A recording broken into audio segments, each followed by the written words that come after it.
Okay, so today we are starting our discussion with IAS 36 impairment. IAS 36 impairment. You might have studied this IAS 36 in your basic F7 or previous papers, but in this advanced level, it is a bit advanced, obviously. So the first thing is, what is the difference between depreciation and impairment? What is the difference between depreciation and impairment? Listen, what is depreciation? Depreciation is basically a systematic allocation of cost of a non-current asset over its useful life. What does it mean? It means depreciation always follows a system. For example, you buy an asset, and if you use it day and night extreme, you use it extreme usage, so it will end early. For example, if you use it very fast, it will be depreciated over 5 years.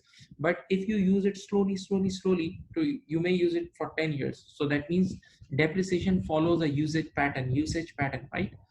So what is depreciation? To spread the depreciable amount of or cost of a non-current assets over its useful life, right? This is called depreciation.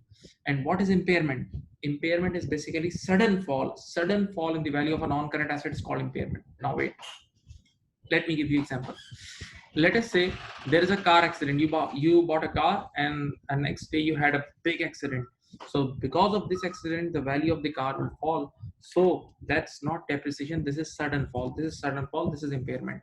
Second example, let us say you bought iPhone 7, and after a year a new model of iPhone came. So definitely with the new model, with the new technology, the old technology gets obsolete. So the value of old technology goes down with the introduction of new phone, right? So this is also impairment. This is not depreciation, right? So don't forget the difference between depreciation and impairment. This was the first thing. I hope you have done this in basics as well. Now, next thing, we never book impairment directly. There are some steps. First we got the hint of impairment. Indication of impairment. And whenever we get the hint of impairment, indication of impairment, we do impairment testing. And after that impairment testing, we got to know about impairment is there or not. Giving you one example, you might have heard about diabetes. You know how a person get to know that he or she is a diabetic patient. First of all, there are some indications in your body. You get some signals in your body. For example, you feel weakness, or if you got a cut in your hand, so it takes time to heal. These are the indications of uh, sugar or diabetes. So when you get these hints, you go for a sugar test, HbA1c. There is a test, and then after the results came, you come to know about whether you are a diabetic patient or not. Okay, so same is the case here. So first you got hint of impairment, indication of impairment, right? Then whenever you get hint of impairment, you do impairment testing or impairment review. And after that impairment test, you get to know whether this asset is impaired or not. Okay, so these are the three steps. Now, how many types of hints are there? I'm just giving you overview right now, and will tell you in detail about all these. There are two types of hints. Number one is internal hints, and number two is external hint. Number one is internal hint, and number two is external hint. Internal hints like damage, accident. This is an internal hint. This will hit only your asset. Okay. What is external hint? For example, the changes in technology. You had old technology laptop, and there's a new technology laptop came in the market. So that's because of change in technology, your old technology will be obsolete, right? So there are two types of hints. Number one, internal hints, and number two, external hint, right? Now, first of all, let me solve a practical question for you, so that you understand this whole cycle. Okay, let's start. For example, you bought a non-current asset at year zero. Look at the screen, for 100,000. and the life of this non-current asset is 10 years, right? Okay, now you need to depreciate it because the life is finite. The life is finite. Now you have life of 10 years and 100,000 is the cost and no scrap value is written, so simply depreciate it over 10 years. So 100,000 divided by 100,000 divided by 10 years will give you depreciation of 10,000. Okay, now 100,000 minus 10,000, your NBV, your net book value or carrying value, your NBV, net book value or carrying value at the end of year one, at the end of year one is 90,000. Okay, now at the end of year one, at the end of year one, you got an impairment hint. This is the date. See, this is the date you got the impairment hint. Now, whenever we get impairment hint, we do impairment testing. Now the next question is how we do impairment testing. Look at me. We go to the asset and we calculate this thing, recoverable amount. We calculate recoverable amount of that asset. We calculate recoverable amount of that asset. Now the student asks, sir, what is recoverable amount? So in simple, easy language, recoverable amount means what is the maximum benefit we can obtain from that asset.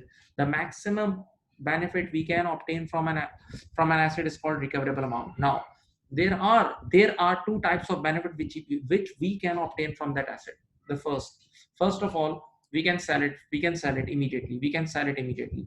So if we sell it, so we'll get fair value less cost to sell. Fair value less cost to sell, right?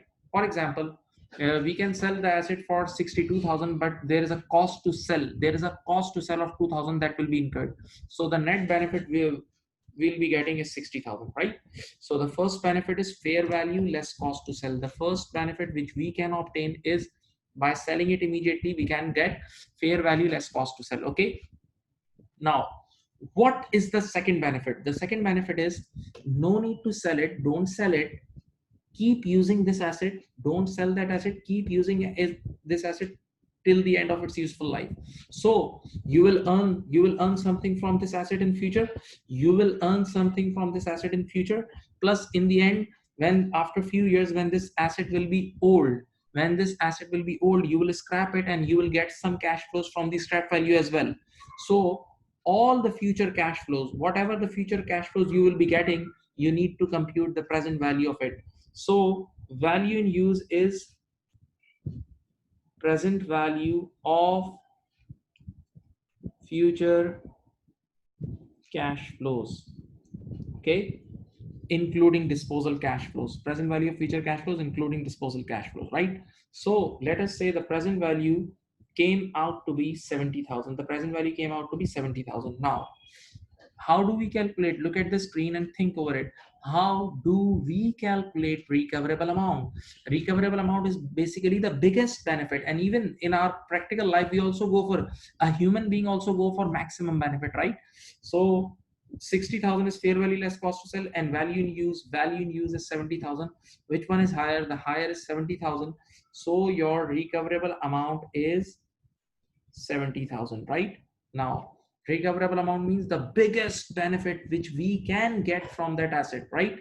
Now very interesting thing, at the end of year one, just think over it. At the end of year one, the net book value or carrying value of this asset is 90,000. The net book value or carrying value of this asset is 90,000. That means we are showing this asset to our shareholders for 90,000. We are showing this asset to our shareholder for 90,000. But you know, the maximum benefit which we can obtain from this asset is 70,000. So now take a fair decision, take an honest decision. Is this okay?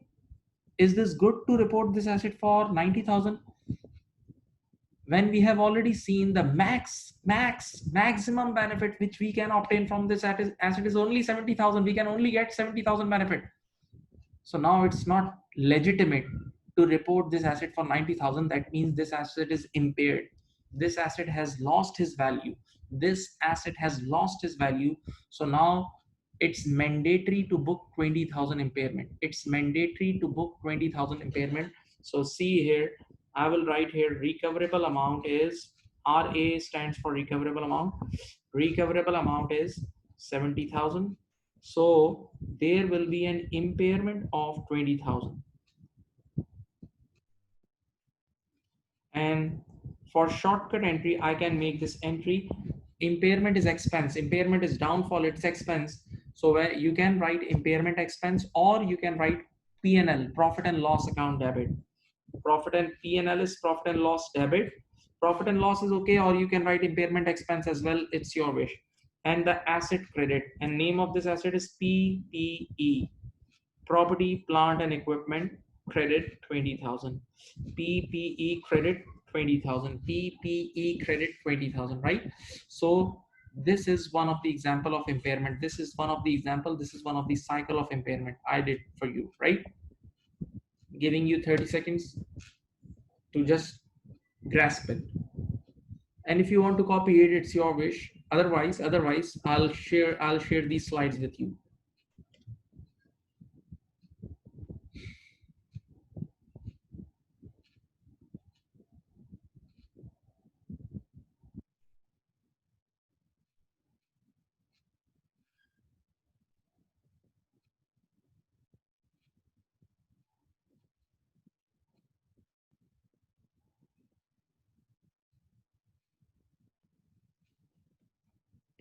Okay, sometimes students ask one question, one very basic question, which you have studied in your basic studies as well. Sir, once we book impairment of an asset, how do we depreciate this asset for future? Very basic question. It's like the same as revaluation. Listen, once you impair the asset, the value of asset changes. You can see the asset has come to 90,000 now. The asset has come to 70,000 now. Okay, asset was at 90,000, and now we brought this asset from 90 to 70, 90 to 70. So the new value of this asset is 70,000, right? Now what we do for future years, how do we depreciate it? This new value divided by remaining life. This new value divided by remaining life. So what's your total life? The total life was initially 10 years. So after 1 year, your remaining life will be 9 years. So for future depreciation, very simple rule is, what you do, 70,000 divided by 70,000 divided by 9 years, you will get future depreciation per year. That's it. Okay.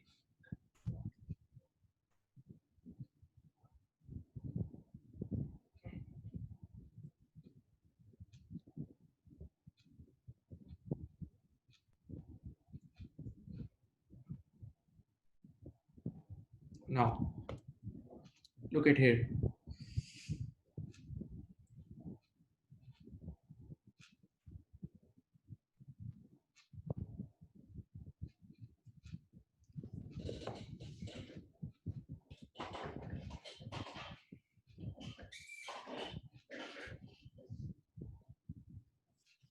I'm going to change some numbers, so that you can understand all the detailed theory lecture. I have to teach all theoretical things as well. Now let us say, if I change, look at the screen right now. The value in use is 70,000. Okay, now what is value in use? Can you tell me what is value in use? I just told you orally. The value in use means future cash flows. The value in use means future cash flows. Future cash flows. See,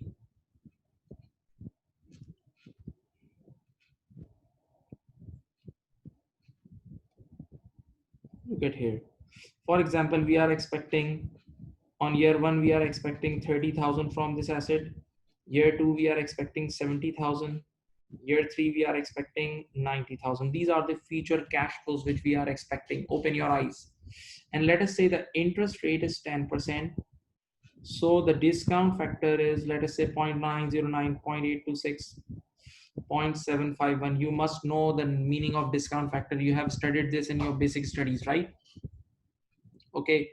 So when you multiply these numbers, you will get the present value of future cash flows, and when you add this last column, this will be your VIU.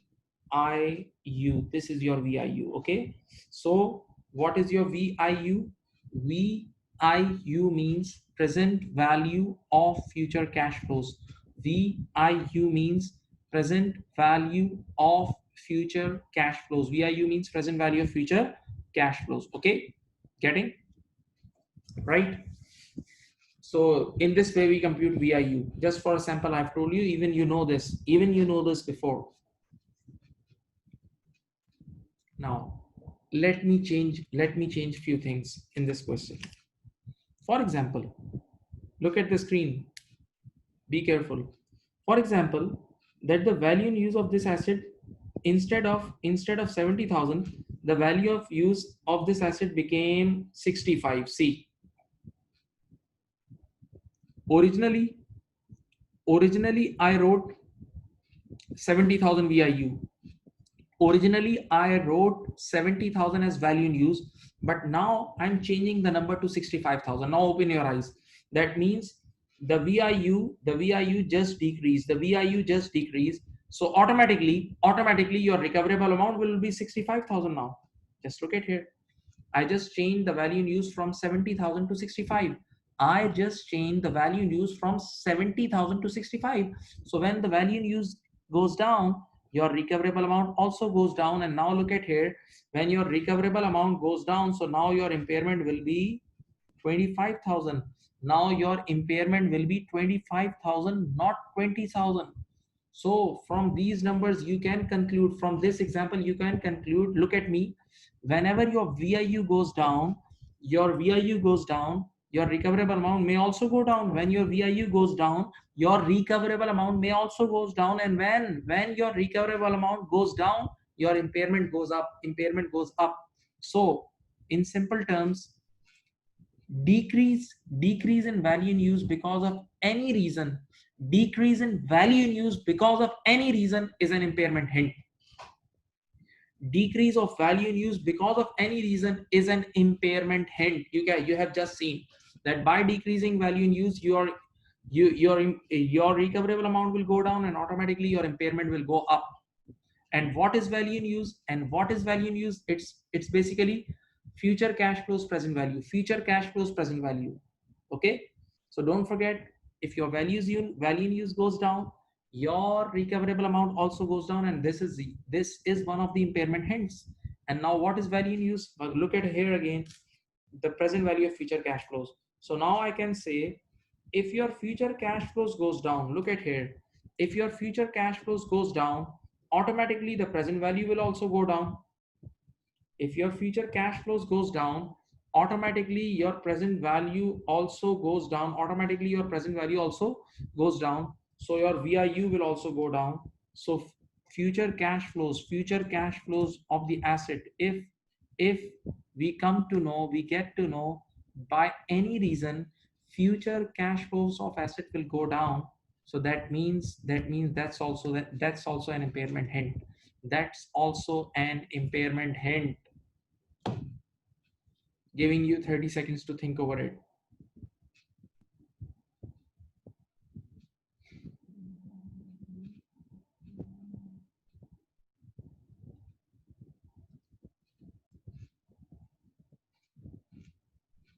Okay, now I told you I'll discuss all these theoretical points with you, which you can see on your screen. Look at here. I just told you there are two types of hints. One is internal hints and second is external hints. Okay, first let me clarify you one thing. I'm using the word hints. Hints is also indication. Okay, it doesn't mean this is actual impairment. This may result in impairment. These are hints, these are indications. And whenever you get indication, you check it whether there is an impairment or not. Or in simple words, you do impairment review, you do impairment test. Whenever there is a hint, you go for a checkup. You go for a checkup, right? Okay, so let's start. The first hint is damage. The first internal hint is damage. This is very simple and clear. It's like accident or bomb blast. These all are the hints. Plane crash, these all are impairment hints. It's damage all. Change in use of asset. Change in use of asset is also impairment hint. Now, giving you one example. Let us say we have a transport company. Look at here. We have a transport company and we were the owners of different buses. So first, right now our buses used to follow this X route. Right now our buses used to follow this X route. So these areas through which X route our buses travels right now is full of rush. It's full of people, highly populated, densely populated areas. So normally a lot of people uses our bus, so automatically we are earning more, right? But now our board of directors decided that now our bus will go in Y route. Our bus will go to Y route, and let us say the Y route, there is very less, they are very less populated areas. In Y route, these are very less populated area, very few people live in these areas. It's like a jungle or not a downtown type area, right? Okay, so automatically by changing the use of asset, now our future cash flows will be affected. We will have less future cash flows. So just think, I just taught you, we will have less future cash flows, so automatically our present value of future cash flows will also go down. And when the present value of future cash flows go down, the value in use goes down. So yes, change in use of asset is one of the hint of impairment. Changes in use of asset is one of the hint of impairment. Okay, now the third hint. Plan to sell an asset. Plan to sell an asset. What is this? Soon after this IAS, we'll be doing IFRS 5, held for sale. Sometime we take decision to sell an asset. So whenever you take a decision to sell an asset, this is also a question mark. This is also a question mark on that asset, that what is the problem with that asset, that why you are saying that you want to sell it. That means there is some problem in this asset. Go and check it. There is something bad in that asset. That's why you are planning to sell it. That's why you don't want to keep it with you. So this is also hint of impairment. Okay, just hint. I'm using the word hint, only hint. I'm not saying it's impairment, it's hint of impairment. Okay, one more thing I tell you.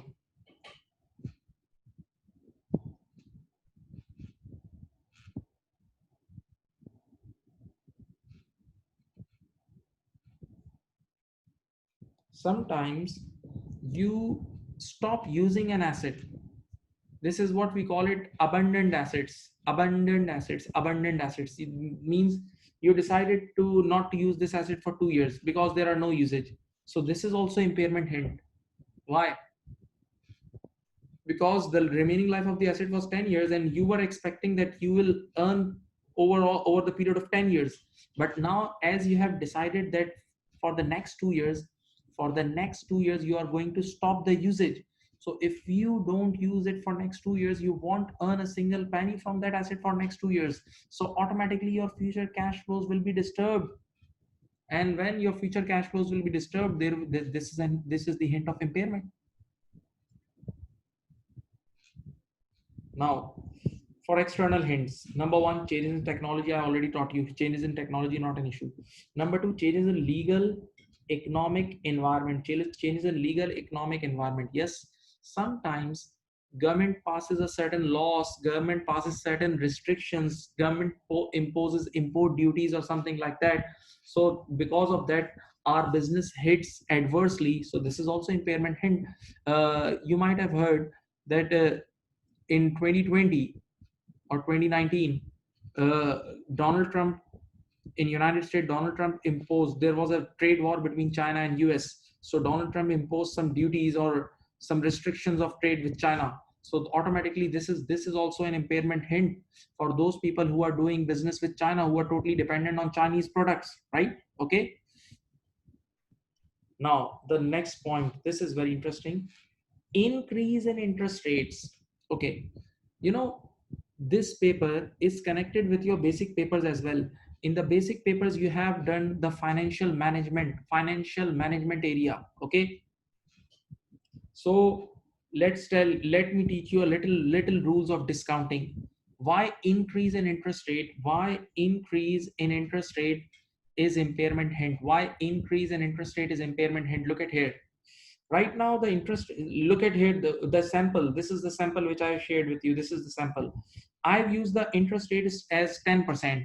With 10% interest rate, the discount factors are 0.909, 0.8 to 6.751. Okay, so let us say state bank or the central bank revises or increases the interest rate. Look at here, central bank increases the interest rate to 20%. Central bank increases the interest rate to 20%. So when interest rate increases, you know this, or you can use it your calculator. So your discount, see, your discount factor goes down.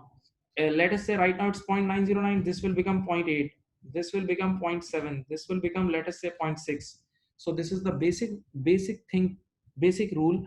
Whenever interest rate means cost of funds goes up, so your discount factor goes down. And now just think, when your discount factors goes down, your present value will also go down.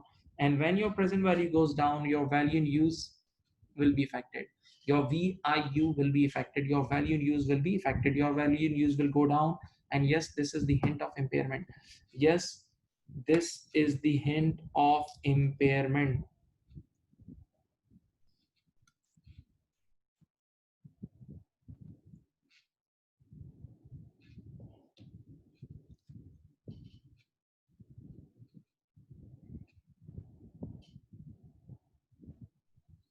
Okay, be active, be active, be active, please. Now the last point, this is a little bit technical point, but don't worry, you have studied in your basic studies this point as well. Carrying value of net assets greater than market capitalization. Now for some students, market capitalization is a new word. Market capitalization is a new word. Still you have studied this word in your basic studies as well. What is market capitalization? Market capitalization means total number of shares multiplied by share price. Total number of shares of any company multiplied by stock market price of that company, market price per share of that company. Number of shares multiplied by market price per share of that company. Okay, wait, let me explain you this.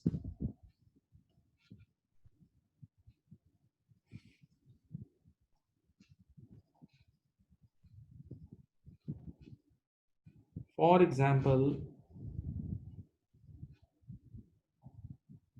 this is the SOFP of a company. You have total assets of 1 lakh. This company has total assets of 1 lakh, and you have shareholder equity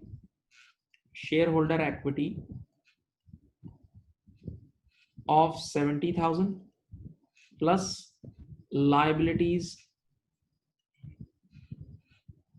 of 30,000. So automatically it becomes 100,000. Okay, I hope you can see. And you know, whenever we make SOFP or balance sheet, we use one equation: assets is equal to capital plus liabilities. Openly you can see A is equal to C plus L. A is equal to C plus L. Assets is equal to equities, owners equities plus liabilities, right? This is the condition of our is this company's balance sheet, X company's balance sheet. Okay, now look at here. X company has issued total 100,000 shares. Total number of shares issued by this company, total number of shares issued by this company is 100,000 shares. Okay, go slow. And you know the share price per share is $5. That means in the stock market people are ready to buy each share, people are ready to buy each share of this company for just $5. So what is the worth of this company? What is the worth of this company? Let me change one thing. Total number of shares are 10,000. We'll make it 10,000. Okay, I'm changing it. Total number of shares issued by this company is 10,000. And what is the share price? It's just $5 per share. Now, that means if somebody wants to buy the 100% company, if somebody wants to buy 100% of this company, how he'll buy 10,000 multiplied by 5 is 50,000. 10,000 multiplied by 5 is 50,000. This is called market capitalization. This is called market capitalization. Market capitalization means total number of shares multiplied by share price. Total number of shares multiplied by share price. Okay. So what does it mean? That means if anybody wants to buy the 100% of this company, 100% company, if you want to buy 100% company, you will buy all shares. So you need to pay just $50,000, and the complete equity will be yours. Whenever we take over, whenever we buy a running business, a complete business, we buy the equity. So in the market, people are just ready to pay only 50,000 for the whole equity of this company. In the market, people are just ready to pay 50,000 for the whole equity of this company. But look at here, in the company's balance sheet, we are reporting the equity for 70,000. In the company's SOFP, we are reporting the total equity for 70,000. But the real worth, but the real worth, but the real worth of this company, this whole company's equity is just 50,000 in the market. So that means there is a question mark. There is a big question mark on this company, that there is something bad. There is something bad. This company needs impairment test. This company needs impairment test. Just think over it, that we are reporting the equity in the balance sheet, in the SOFP, we are reporting the equity for 70,000. But in the market, people are just ready to pay only 50,000. That means our equity is overstated. Things are overstated in the company. Things need to come down. Things need to be impaired. Not getting. Think over it. Giving you time. Think over it.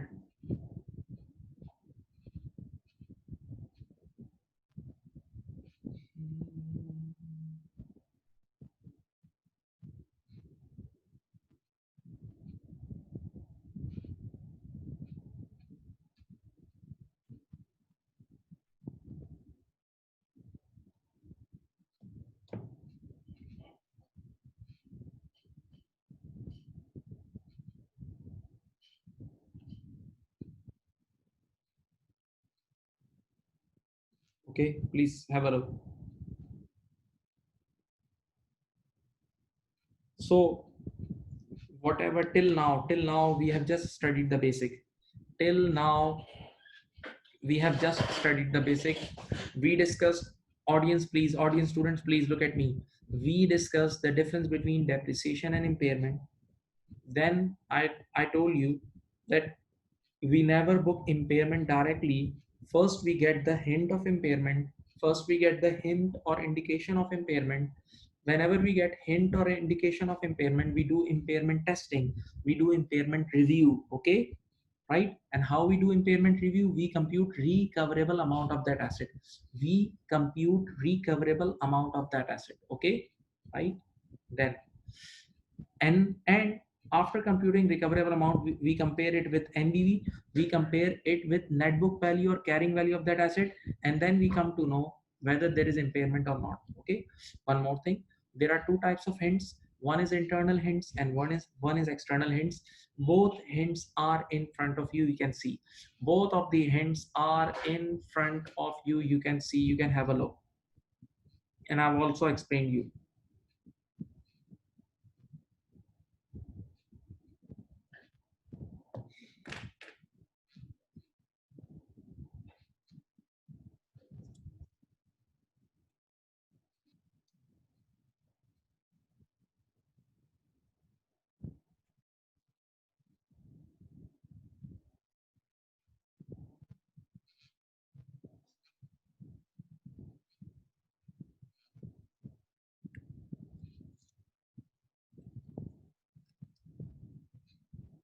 Now, telling you one very famous dialogue, and you have to write it. You can write it as well. See, right now in my first example, the NBV was 90,000.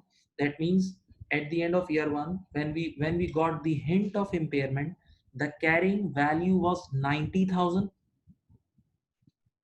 and the recoverable amount of that asset was 70,000.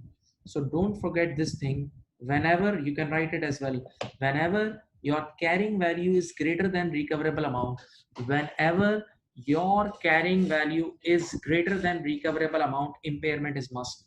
Whenever your carrying value is greater than impairment in sorry whenever your carrying value is greater than recoverable amount, impairment is must.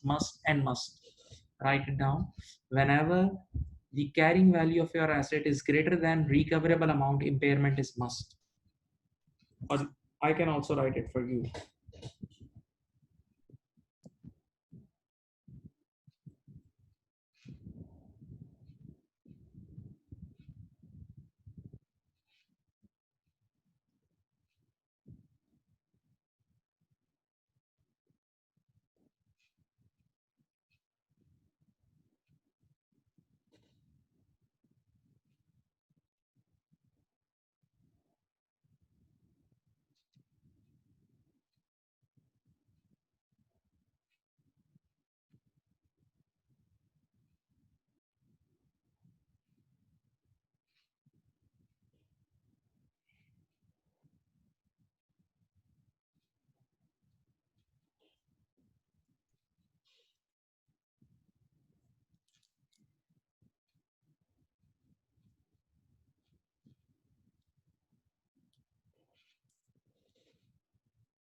Okay, if you want to write this statement, you can.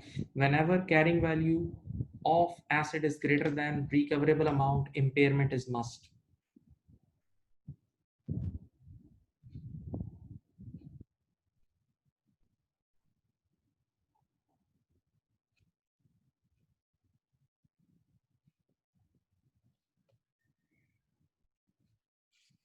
Okay, now we are moving towards the advanced version of this IAS. Till now, what we discussed was all basic level. You have studied in basic level as well.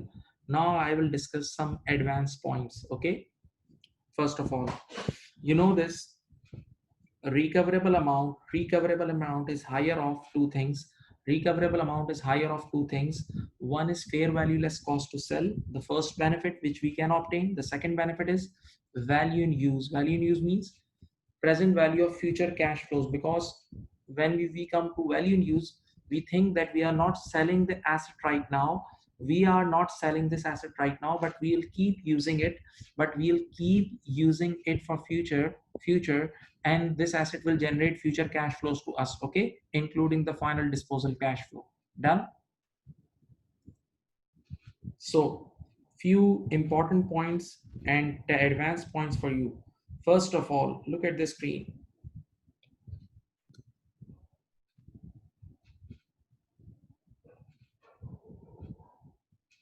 Fair value minus CTS means fair value less cost to sell. Now, the first point, in case of binding sale agreement, use bid price instead of fair value. In case of binding sale agreement, use bid price instead of fair value. Look at here. You can see the one pen in my hand. Can you see this pen? Please look at the video.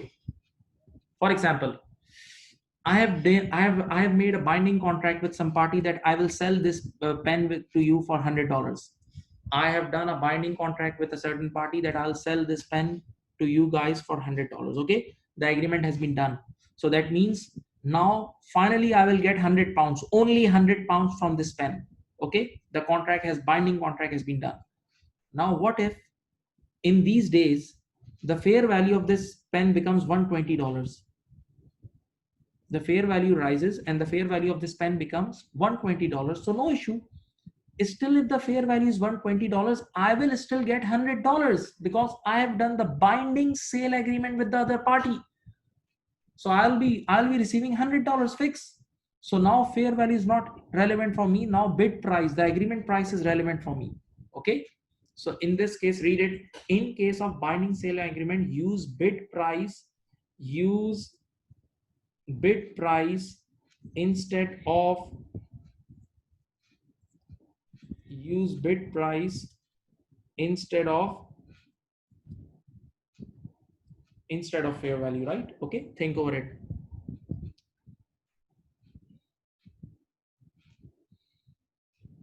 Second point related to this. For non-transferable asset, fair value is irrelevant. Very good. For non-transferable assets, sometimes what happens, government gives us license or something for only for us, and government tells us that only you can use this asset, you cannot sell it. That means there is no option to sell it. The door of selling is being closed. You can't sell it. So now the fair value is irrelevant, because you can't take advantage by selling it. You can only use it. So read it. For non-transferable asset, fair value is irrelevant. For non-transferable asset, the fair value is irrelevant. These 2 points, don't forget. It came in the last 10 years past papers. Okay, read it and think over it.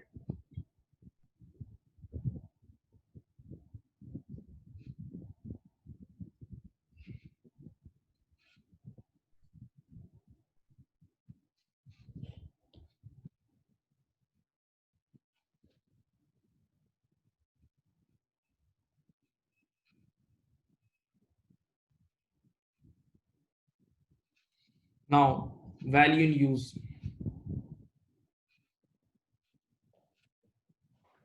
Value in use. What is value in use? Think over it. Value in use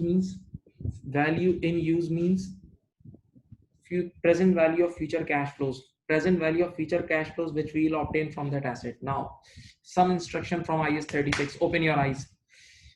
Future capital expenditure and their related revenue irrelevant. What does it mean? For example, I have a two-story building. And I need to compute impairment. I need to calculate VIU for that two-story buildings. Listen, but I'm saying that I have planned that after 2 years I'll construct a third floor. After 2 or 3 years, I'll construct a third floor on this. That means I'll do a future capital expenditure. Now standard says that that future expenditure is not committed right now. There is no guarantee that you will do it or not. You are just saying it. There is no guarantee that you will be doing that or not. So definitely you need to ignore that future capital expenditure. Don't include that future capital expenditure in the calculation of VIU. And also their related revenue. When you are thinking that after 2 years you will construct a third floor, then you will also think that this third floor will generate this much revenue. This third floor will go on rent and we'll earn this and this from that. That's also not allowed. So don't forget, neither we have to take the future capital expenditure nor their related revenue. Nothing. Okay. Second point, always ignore interest cash flow and tax cash flow. Very important line, and it came in past paper as well. If you have studied the financial management paper like F9 and ACCA, or in ICAEW, there is also a basic paper of financial management. You know the rule of discounting. Whenever we do discounting using interest rate, automatically the impact of interest, the impact of finance cost all automatically comes in that discounting. So we never include the interest cash flows in discounting procedure. We never include the interest or finance cost cash flow in the discounting procedure. Number one. Number two, why standard says the tax cash flows also need to be ignored. Why? Because the interest rate which we use, The interest rate which we use for discounting is before tax interest rate.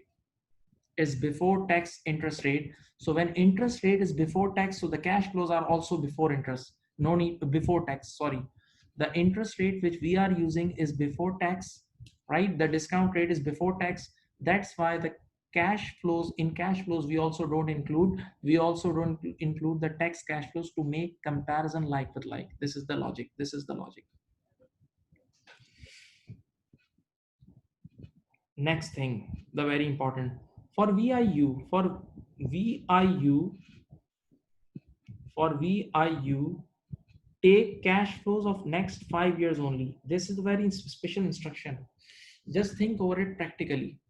Can you calculate? Can you calculate it? Just look at your surrounding. Can you calculate next 2 years cash flows for your business? No, it's a time of high uncertainty. It's very difficult to see the future. So if you say that I will calculate the future 20 years cash flow, so it's next to impossible, or it becomes very highly uncertain thing. That's why standard has restricted. Standard has said that you have to take next 5 years cash flows. But yes, there is an exemption for this rule. If you are, look at me, if you are certain that your cash flows are fixed for the whole life for next 20 years, or you have a certain cash flows, then you can use more than 5 years as well. Then you can use more than 5 years as well. Yes, then you can use. But for that, you have to give disclosure. For that, you have to give disclosure that your cash flows are very reliable. Your cash flows are totally reliable.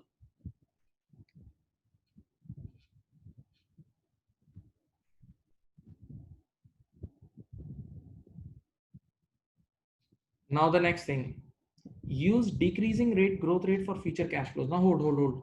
Whenever you plot future cash flows, you forecast future cash flows, you always assume a growth rate, that through which rate you are growing. So to be prudent, standard says use decreasing growth rate. Use decreasing growth rate for future cash flows. This is the basic instruction. This is the basic instruction. But yes, again, if you have some competitive edge of it, or if you have something extraordinary with you, then you can use increasing growth rate. But for that, you have to give disclosure. For that, you have to give disclosure that this specialty you have, and because of this especially, you can use increasing growth rate. Okay. For example, there are different institutes, and you have some special teachers, very superstar teachers. So you can say that because of these teachers, your future revenue is fixed, your future revenue is outstanding. Or one more example, all the industry is doing local work, but your institution is doing online work as well. So online means the whole world may be your client, right? So you need to give the reason for that. If whole industry is booking impairment and we are not, then disclosure. Yes, 2008, giving you example of 2008. 2008 was a subprime loan crash. Hope you remember that in the United States it was a big crash. So and especially for the banking sector, it was a nightmare, right? So majority banks were booking impairment. So if we are not, we are also one of the bank, and if we are not booking the impairment, so obviously auditor will object. Auditor will say, why you are not booking the impairment? So we'll say that this is the reason, that we have this much cash flows for future, or we have this much competitive edge. That's why we are not booking. So again, you need to disclose. Again, you need to disclose this fact. Now, very excellent point. Excellent point. This is very excellent point, and I have seen in many past papers. If you listen to me right now attentively, your past paper thing will be very easy. Also, if there is any negative variance in past cash flows incorporated in current analysis. Wait, you know you constantly do impairment in past years as well and now as well, because hint in impairment hints in this shaky environment, and impairment hints may come anytime. So for example, 3 years back, 3 years back, you did impairment testing and you computed VIU, value in use. So 3 years back, when you computed value in use, you assumed this much growth rate. But with the passage of time, that growth rate proved to be wrong. You were expecting that you would grow with 10%, but in reality, you just grew by 2%. So now you have a past data. Now you have a past data and you have a past history of negative variances, negative variances. So auditor won't leave you now. Auditor won't leave you now. Auditor will tell you to incorporate that past experience now. Now don't use big future cash flows. Don't expect high future cash flows, high revenues, because you have a bad history. You have a bad history of predictions. Okay, so this is very important point, and I've seen this point in many past papers.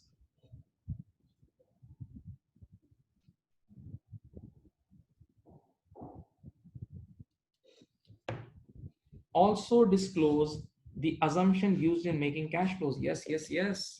Whenever you plot future cash flows, you make different assumptions.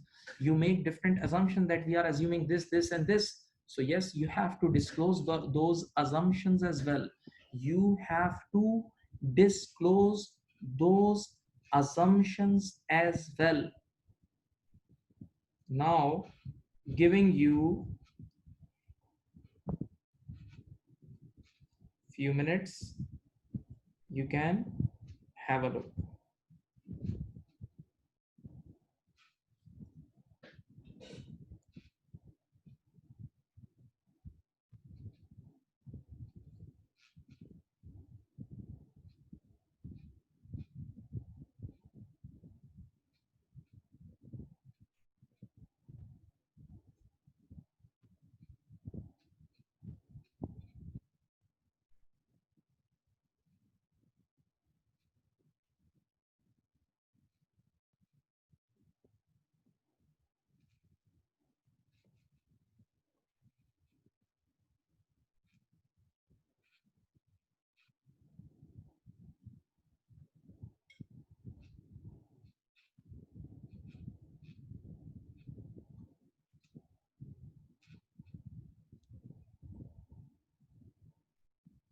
Now the next issue, look at here. You know, this also came in one of the past paper I saw. You know, for value in use calculation, you need to do discounting. For value in use calculation, you need to do discounting. And for discounting, my dear student, you must use interest rate. For discounting, you must use interest rate. Okay, so which interest rate to be used? Which interest rate to be used? If you have studied F9, like F9 means the basic financial management paper, you remember these points. Look at me first. Look at me. You know, interest. There is a famous dialogue. There is a very famous sayings. Greater the risk, greater the return. There's a very famous sayings. Greater the risk, greater the return. Okay, giving you first example. One guy came to me and he asked loan. So if his credit worthiness is excellent, he's a very rich guy, plus he's giving me some assets for security. So I might only charge the market rate. Let us say the market interest rate is 10%. So I may give him loan for 10% because he's not that much risky.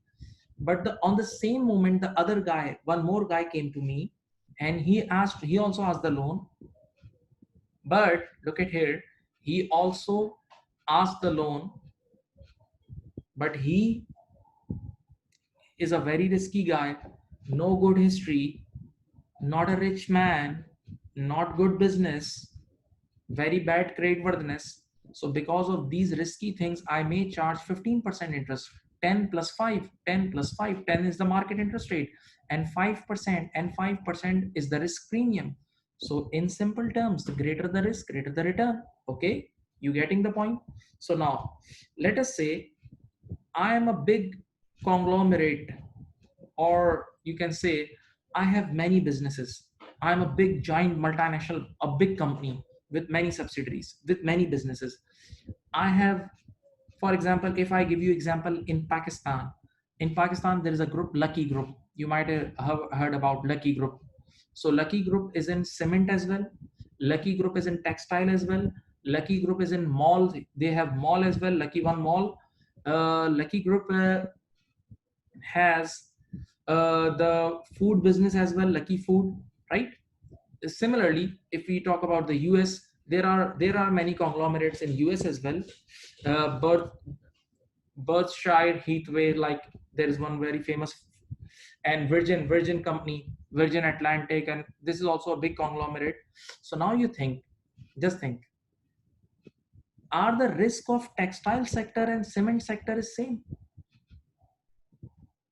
Are the risk of textile sector and cement sector is same? The answer is no. So just think, if I'm doing impairment testing for textile sector, the interest rate should be different.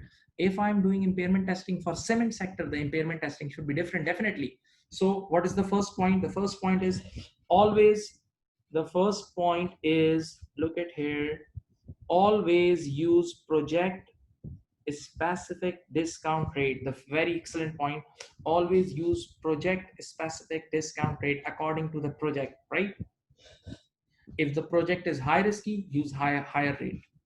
Number two, what if project is specific, read the lines. If project specific discount rate not possible, then use current market interest rate with the inclusion of different risk. With the inclusion of different risk. For example, different risk means the currency risk, the country risk. What do you mean by country risk? For example, I have my business in three countries like Turkey, India, and Pakistan, right? So the risk of Turkey is different, the risk of India is different. So these all risks we need to incorporate it, okay? And the third and the last, if first 2 points are not possible, then one more thing is also allowed. You must know these names.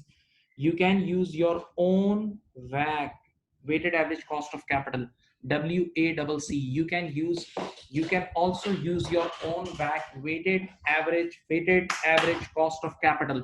You can use your weighted average cost of capital, okay? But the very very interesting point, but current WAC, you have to use your current WAC, not old WAC. I have written a reference of past paper 2011.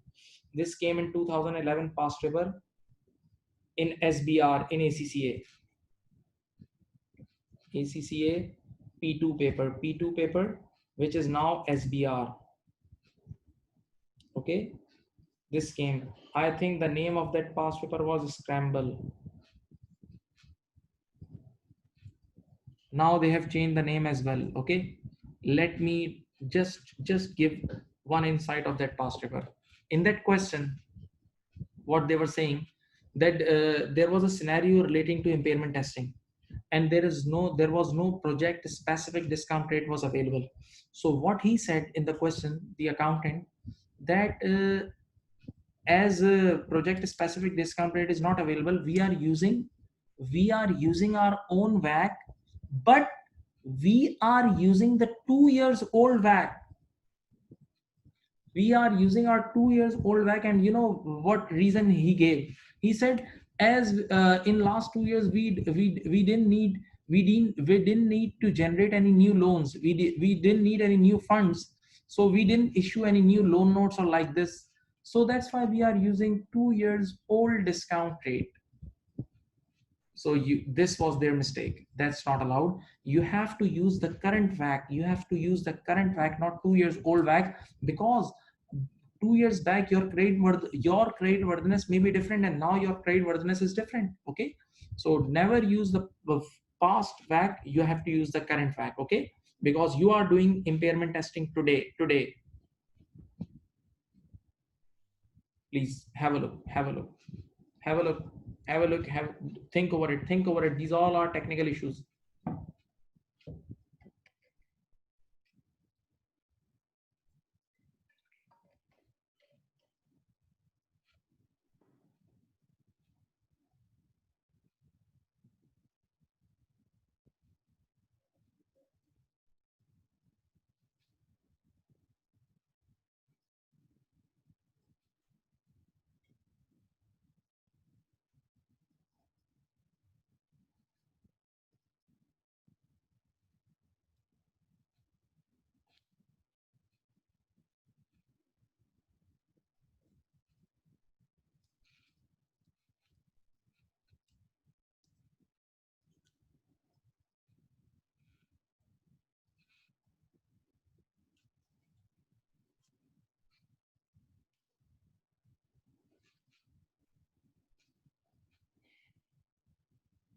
Again, one thing related to the past, one thing related to the basic past. Okay, now in the beginning of the lecture, I said three steps of impairment. Number one, first we get impairment hint or indication. First we get impairment hint or indication, and whenever we get impairment hint or indication, we do impairment testing, right? So that means in my original lecture, I dependent the impairment testing or impairment review on the hint. That first of all, we get impairment hint. First of all, we get impairment hint, and then we do impairment testing. Okay. But dear students, don't forget, there are three assets in this world. There are, according to IAS 36, there are three assets for which impairment, look at the wordings, impairment testing at least annually is must. At least annually is must, whether you get the hint or not. Even if you don't get any hint, still you have to do impairment testing at least annually for these three assets. At least annually for these three assets. This you studied in your basic studies as well. Number one is purchased goodwill. Purchased goodwill business combination. You remember the consolidation when parent company acquires the running business of subsidiary. So parent company used to pay goodwill. So in that case, that goodwill you need to do impairment testing at least annually for that goodwill. Number two, intangible asset. Intangible asset with indefinite life. Intangible asset with indefinite life. Again, you have to do impairment testing at least annually. And the third thing is intangible asset not yet available for use. Intangible asset not yet available for use. Giving you one example, I hope you got it. You will understand it. Capitalized development cost in IAS 38 in your basic studies. Even in these studies, I'll also teach you IAS 38. In your basic studies, IAS 38. Hope you remember the capitalized development cost. So until and unless you launch the project, until and unless you launch your development project, you don't depreciate it. So that's what we call intangible asset not yet available for use. But again, I say, just remember the names of these three. Don't do any panic and don't take any tension. Just remember the name of these three right now, because this is your beginning lectures, right? Okay. So with the passage of time, you will come to know the logic. Or I give you one more logic for this. Why standard has made mandatory that for these three assets the impairment testing is must at least annually?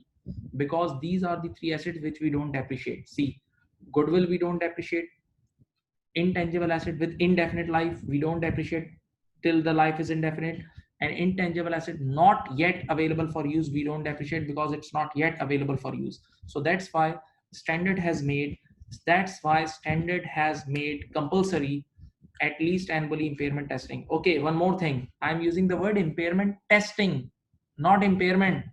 You just need to check it for impairment at least a year. Okay, impairment testing at least annually is must for these three assets. If you want to note it down, you can. If you want to write, you may.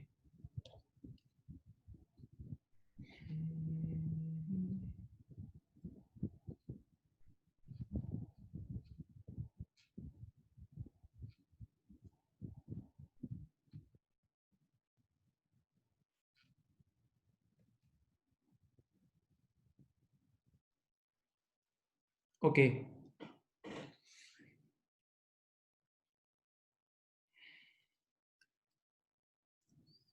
So now we are moving forward. We are moving forward with a very good question. Uh, what is the difference between revaluation and impairment? What is the difference between revaluation and impairment? What is the difference between revaluation and impairment? This question, some employers ask during interview. Okay, so you must know this. So in very basic terms, look at here. Revaluation, it's an option, it's a choice. I hope you remember IAS 16. In IAS 16, you guys studied two models, the cost model. The first one is cost model, and the second one is revaluation model. The first one is cost model, and the second one is revaluation model, right? Look at here. You know, out of these two models, if you pick revaluation model, it's totally your choice. It's an option. It's your wish. If you want to pick revaluation model, you may, or you leave it. So it's not mandatory. Revaluation is not mandatory. Revaluation is option. It's a choice. But go look at here. Impairment, it's must. Even if you are using cost model, if you are using cost model, if there is a hint, or if there is a downfall in recoverable amount, you have to book impairment at any cost. So impairment is not a choice. Impairment is not a choice. Even if you are using cost model, still you need to book impairment. Once your recoverable amount goes down, you have to book impairment. No option. So impairment is not an option. Yes, revaluation is an option.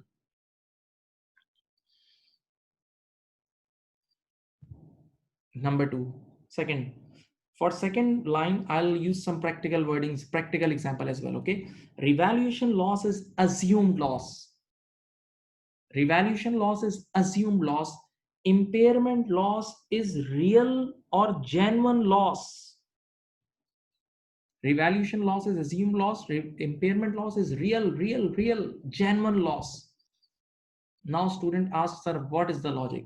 I say, wait, let me give you logic, telling you logic. Look at here. For example,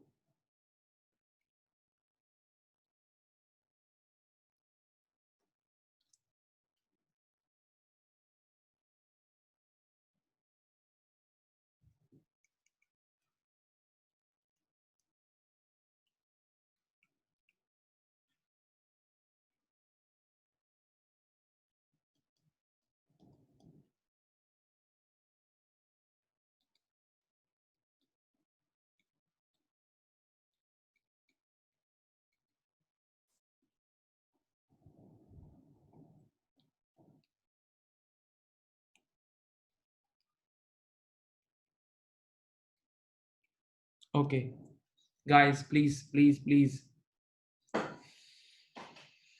For example, you have an asset with a carrying value. You have an asset with a carrying value of 100. See, your NBV is 100 right now, and you are using cost model. The first case is you are using cost model. Okay, and now you have the fair value of asset is 90, cost to sell is 5, whereas the value in use VIU is 115. Now, giving you 30 seconds, I'm keep quiet. Uh, in cost model, at what value you will report at the year end? In cost model, at what value you will report this asset at year end? Come on, do it.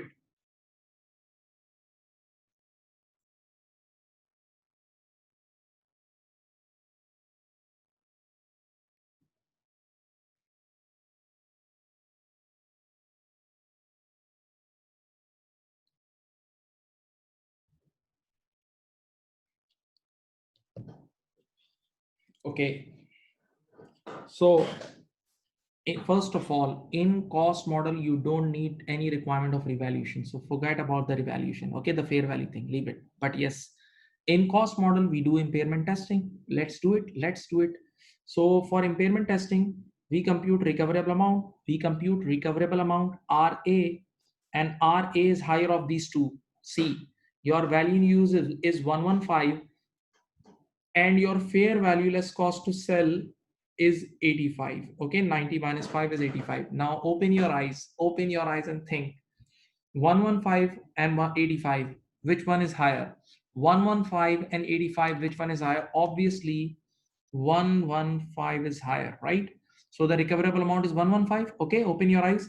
And your carrying value is 100. Your NBV is 100. Now think over it. Your NBV is 100 and recoverable amount is 115. No need to do any impairment. We do impairment when your carrying value is higher and your recoverable amount is lower. When your carrying value is higher and your recoverable amount is lower, so in this question, with cost model, you don't need any impairment. And when you don't need any impairment, your asset will be reported at 100 rupees, at 100. Okay, so this is the answer. This is the first answer. Please have a look.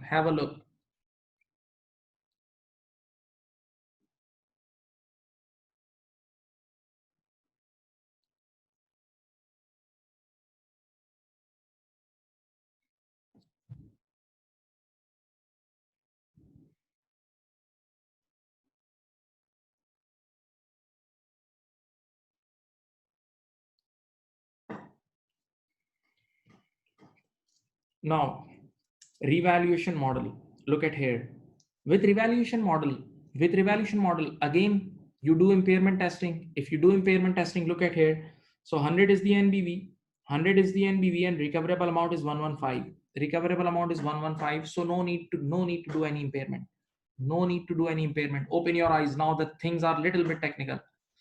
But with the, look at here, but with the revaluation model, now you have a policy to report asset at fair value, not fair value less cost to sell.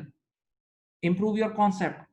With the revaluation model, now it's your policy to report asset is fair at fair value. IAS 16 says you to report at fair value. You have to report at fair value because of revaluation model, because of this policy. So now your NBV is 100, and look at here, and the fair value is 90. See, and the fair value is 90. See, your NBV is 100 and your fair value is 90, and you have to bring this asset to fair value, just because of your policy, just because of the policy of revaluation. So you will report this asset to 90. In this question, you will report it to fair value. And when you report, and when open your eyes, and when you report this $100 asset to $90, you have to book $10 loss. So you will make entry P&L debit, and property plant and equipment credit $10. P&L debit $10 and property plant and equipment $10. This is for revaluation model. You have to report it at 90. You have to report it at 90 just because of your policy.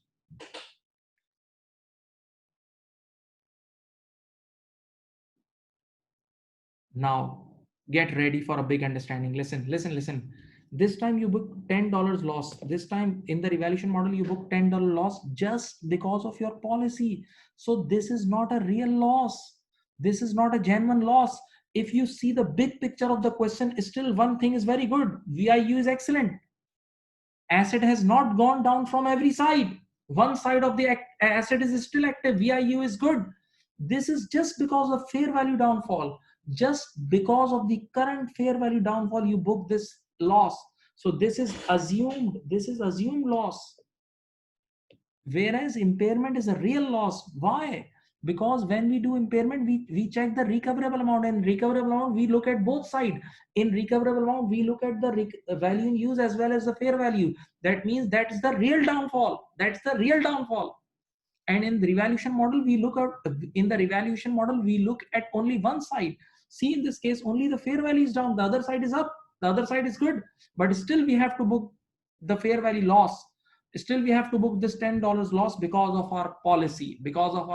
That's why we say revaluation loss is assumed loss, impairment loss is a genuine real loss. I hope you got the point. Everything is in front of you. You can copy or you can think over it.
Now the next topic is reversal of impairment. The next topic is reversal of impairment. Uh, Reversal of impairment means once you book impairment, and if the factors goes reverse in the future, can you book the reversal? Yes, it's allowed. So let's do First of all, let's do reversal of impairment using cost model. Reversal of impairment using cost model. But let me teach you a very, very basic thing, and I hope all of you knows this about the cost model. Look at here. For example,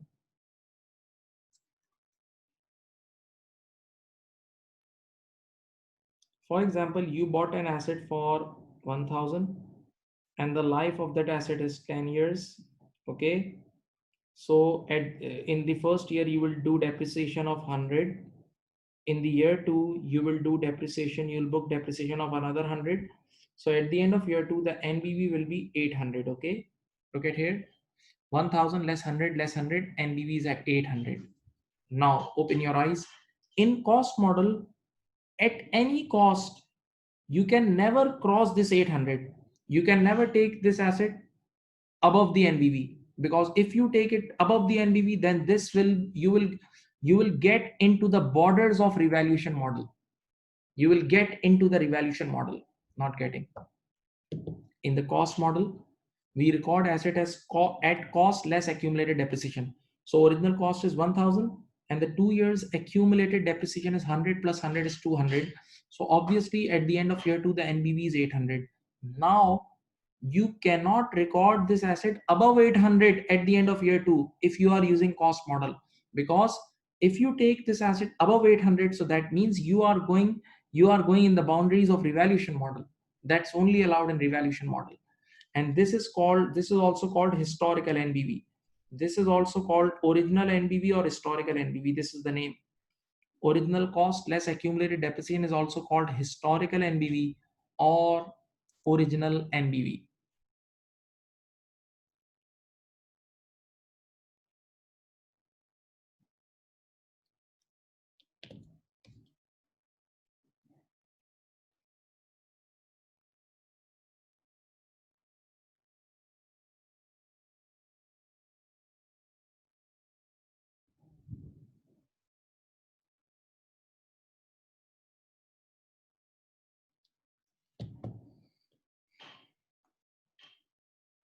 Okay, let's start this.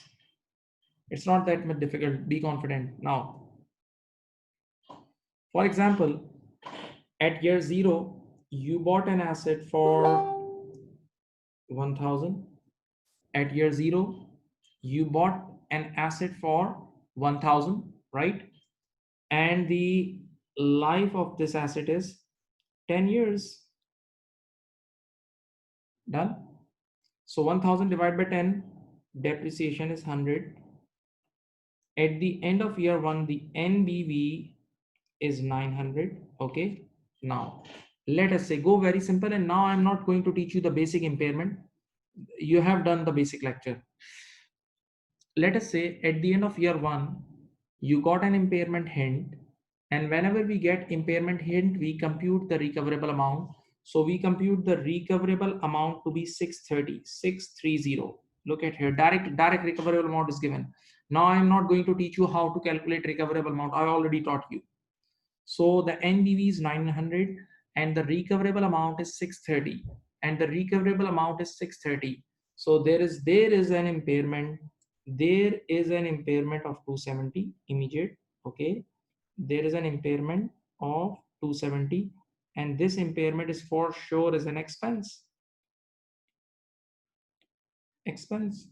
Not making the double entry, right now, but for sure this impairment is an expense. We all know this, right? Expense debit or property, plant and equipment credit, you can make the entry as well.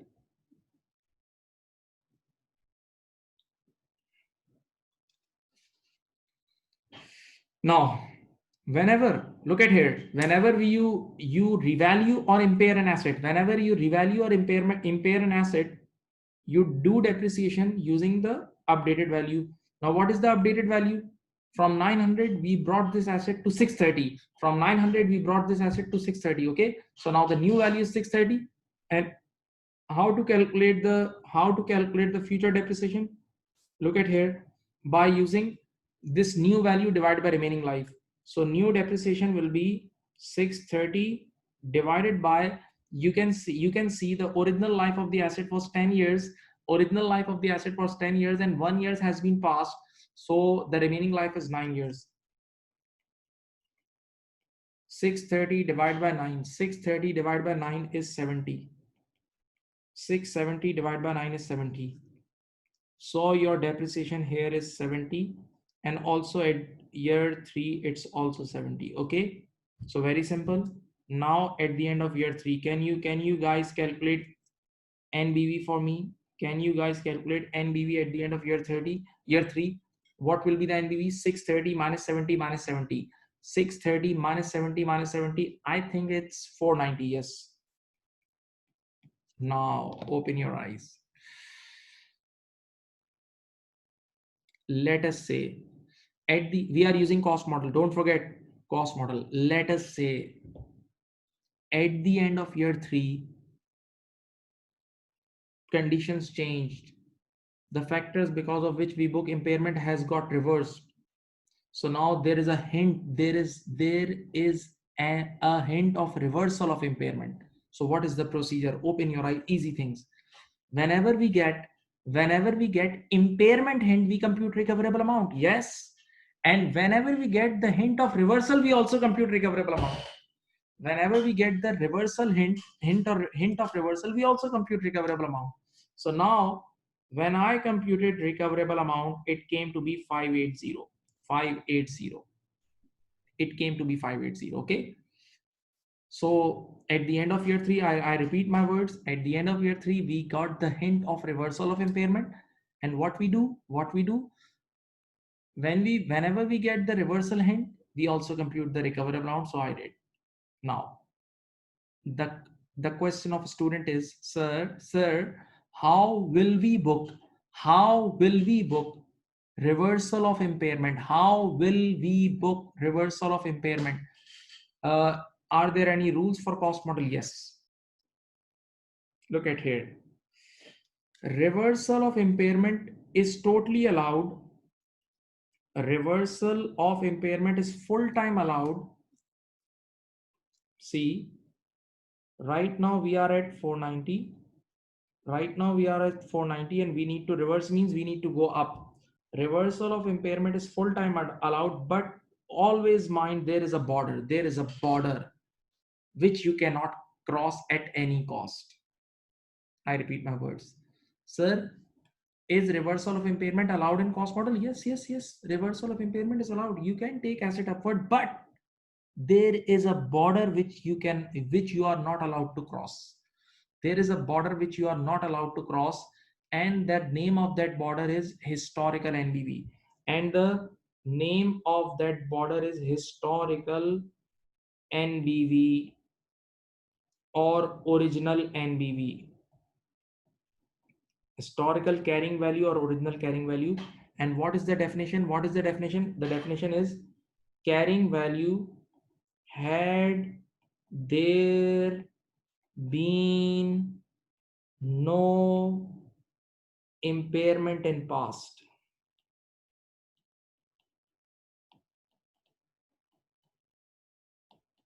What do you mean by historical NBV? What do you mean by historical NBV or original NBV? It means carrying value had there been no impairment in past. Carrying value had there been no impairment in past. Let's calculate it. Easy. Look at the screen. We bought asset for 1000. Year 1 the depreciation was 100. And what if, just think, what if there is no impairment here? So the depreciation here is also 100 and here depreciation is also 100. If there is no impairment at the end of year 1, so the future depreciation will also be 100 and 100. So what would be the NBV? What would be the NBV if there had been no impairment in past? That would be 1000 less 300. 1000 less 300, that is 700. 700 is your historical NBV. Your historical NBV, your border is 700. Okay, so I repeat my words. In cost model, are we allowed to do reversal? Yes, you can do, but you are not supposed to cross this border. Within this border, you can play. Within this border, you can play. Now the question of students, sir, why IS 36, why standard has made this border? Why we cannot cross this border? Because the answer is very simple. Because if you cross this border, you will go, you will step into the revaluation model. If you cross this border, you will step into the revaluation model, because only in revaluation model you can cross original NBV. I just told you before. Okay, so now you tell me, right now your NBV is 490, or right now what is the recoverable amount? The recoverable amount is 580. So how much is the change? Look at here. The change is 490 plus 4. We have to go from 490 to 580. The change is 90. Yes, this is allowed because this is inside the border. This is inside the border. Yes, this reversal is allowed. And what will be the entry? What will be the entry of this reversal? Look at here. From 490 to 580. From 490 to 580, it's a $90 upward. So we'll make the entry PPE debit 90 and PNL income credit 90. Okay, PP debit 90 and PNL credit 90. Now a student may ask the question, sir, can't we book revaluation reserve? No, it's cost model. It's cost model. You can't even think of revaluation reserve. Revaluation reserve is only booked in revaluation model, not cost model. Okay, so the entry will be PPE debit PPE and credit PNL. Debit PPE and credit PNL, right? So I repeat my words. Is reversal of impairment allowed in cost model? Yes, it is allowed, but there is a border. There is a border which you cannot cross. Within this border you can play. So in this question, yes, you are inside the border, so you can easily do reversal. Okay, please copy it. I will change the requirement now.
Copy it, please.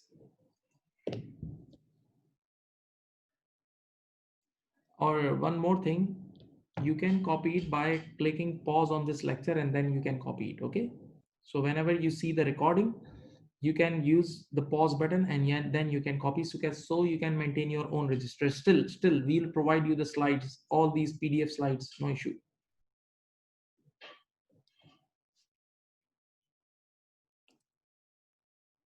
Requirement number 2.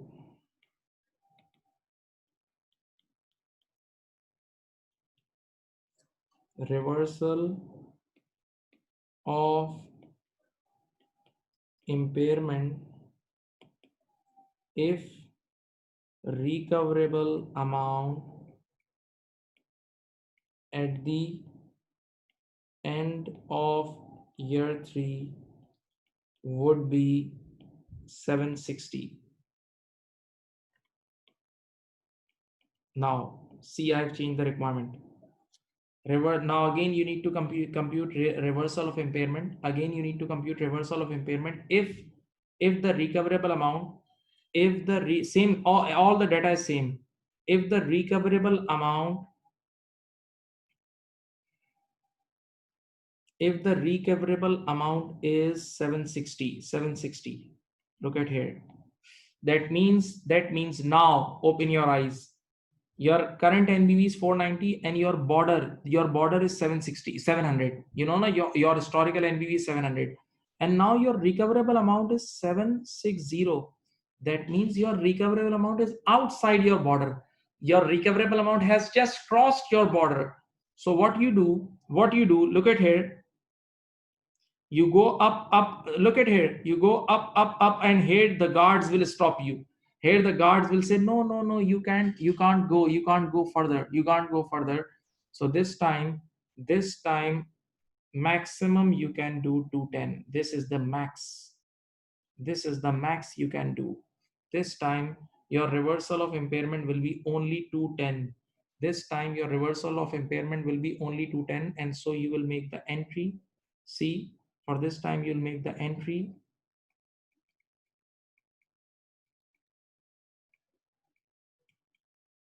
This is your max.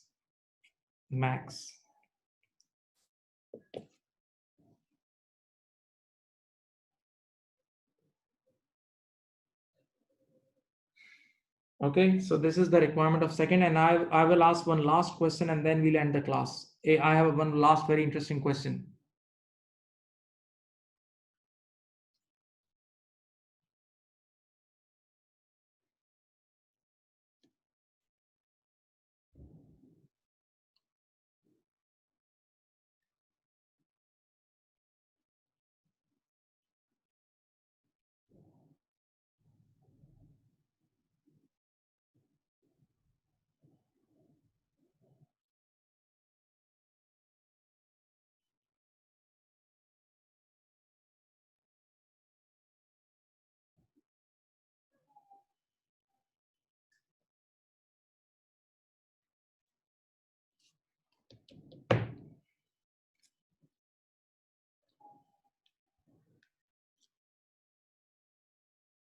Now, I have a very, very good question with good learning for you.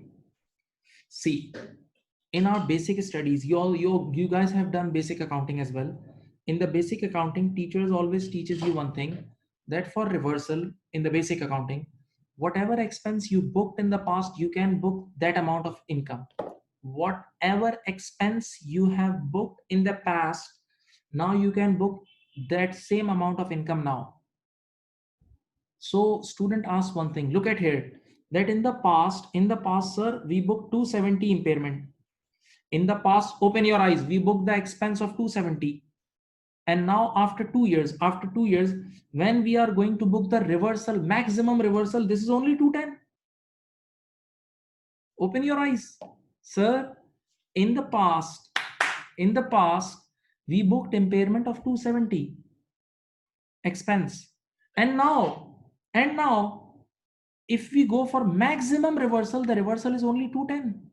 So what is the difference between 270 and 210? What, open your eyes, think over it. What is the difference between 270 and 210? This is 60 difference. So where this 60 has gone? Where that 60 has gone? Why IAS has not allowed this 60? Giving you one logic, very excellent logic. This 60 is covered by, look at here, this 60 is covered by a new word I'm using, reduced depreciation. This 60, you have already taken benefit. You have already taken benefit of this 60 during these 2 years through reduced depreciation. Wait. Just think, because because of this, look at here, because of this impairment, your future depreciation becomes 70 each year. Because of this impairment event, your future depreciation becomes 70 each year. And just think, if you don't if this event won't happen, if this event won't happen, then your impairment would have been 100. So because of this event, because of this impairment event, your depreciation, each year your depreciation reduced by 30. Open your eyes and check. Each year your depreciation reduced by 30. So 30 this year and the 30 next year. So that means during this 2 years journey, because of this impairment, you have already taken advantage of reduced depreciation of 30 and 30. That means you have already enjoyed the benefit of 30 and 30 60. You have already enjoyed the benefit of 30 and 30 60. That means your depreciation expense has already reduced by 60. So you have already, in other words, you have already booked an income of 60. In other words, you have already booked an income of 60 during the journey. So now you are only allowed to book reversal of 210. Not getting, because out of this 270 you have already enjoyed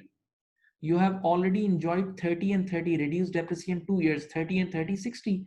So that means you have already taken advantage of 60. So 270 minus 60, now you are only allowed to reverse 210. That's the key point, very interesting point. Okay, this was the logic, that maximum is only 210. Why?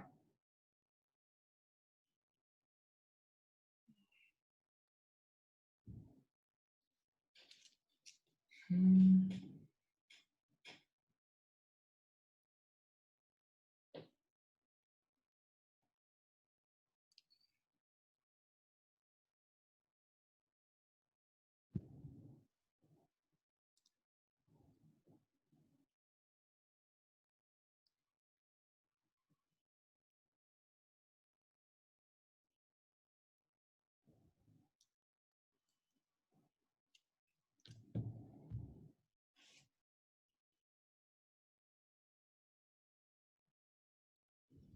Okay, let's end the class here.